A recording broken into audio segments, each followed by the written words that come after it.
Selamat datang berita terkini Juni 2016.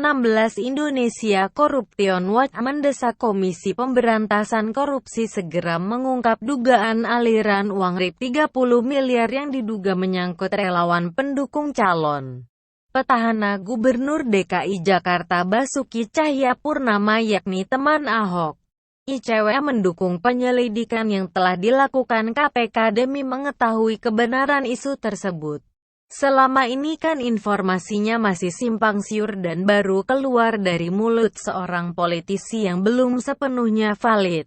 Jadi jangan sampai masyarakat terjebak dengan gosip politik, kata Koordinator Divisi Politik dan Investigasi ICW Donald Faris di kantor ICW, Jakarta, Jumat, 24/6. Sebelumnya, anggota Komisi 3 DPR fraksi Partai Demokrasi Indonesia Perjuangan Junimat Giersang menuding teman Ahok telah menerima aliran dana sebesar Rp 30 miliar dari perusahaan pengembang reklamasi di Pantai Utara Jakarta.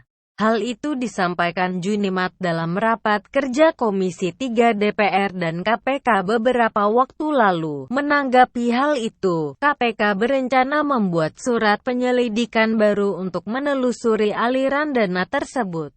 Ketua KPK Agus Raharjo menjelaskan, KPK akan bekerja sama dengan Pusat Pelaporan dan Analisis Transaksi untuk membantu menelusuri dugaan aliran dana tersebut dalam proses penyelidikan.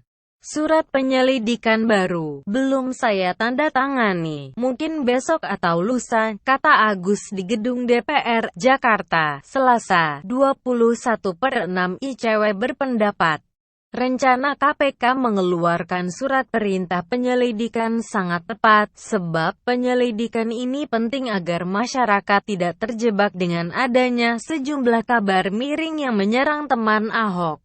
Kami berharap teman Ahok tidak alergi dengan penyelidikan yang dilakukan KPK, karena penyelidikan itu maknanya jelas hanya untuk mengetahui benar atau tidak, termasuk pidana atau tidak.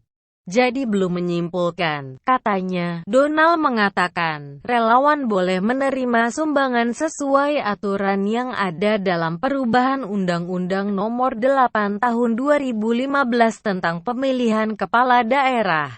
Dia juga meminta agar relawan teman Ahok transparan melaporkan keuangan kepada Komisi Pemilihan Umum (KPU).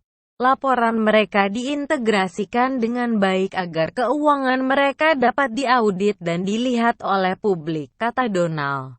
Sumbangan calon perseorangan diatur dalam Pasal 74 Ayat 2 Perubahan UU Pilkada yang memperbolehkan pasangan calon perseorangan menerima sumbangan dari perseorangan dan badan hukum swasta.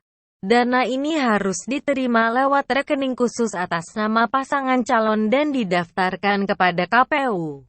Jumlah dana yang disumbangkan paling banyak Rp 75 juta dari perseorangan dan dari badan hukum swasta paling banyak Rp 750 juta. Sebelumnya, juru bicara teman Ahok Amalia Ayu Ningtyas menyatakan pihaknya siap jika ada tim penegak hukum yang ingin memeriksa dan mengaudit pengeluaran dan pemasukan anggaran operasional teman Ahok. Menurutnya, tudingan tersebut merupakan tudingan tidak berdasar dan tanpa bukti yang jelas. Kami dengan tegas mengatakan jika Rp 30 miliar yang dituduhkan oleh salah satu media dan sejumlah pihak itu tidak benar. Jika mereka memang ngotot dengan tudingan itu, ya buktikan saja. Kami siap loh diaudit, ujar Amalia saat ditemui di markas teman Ahok, Ahad, 19/6.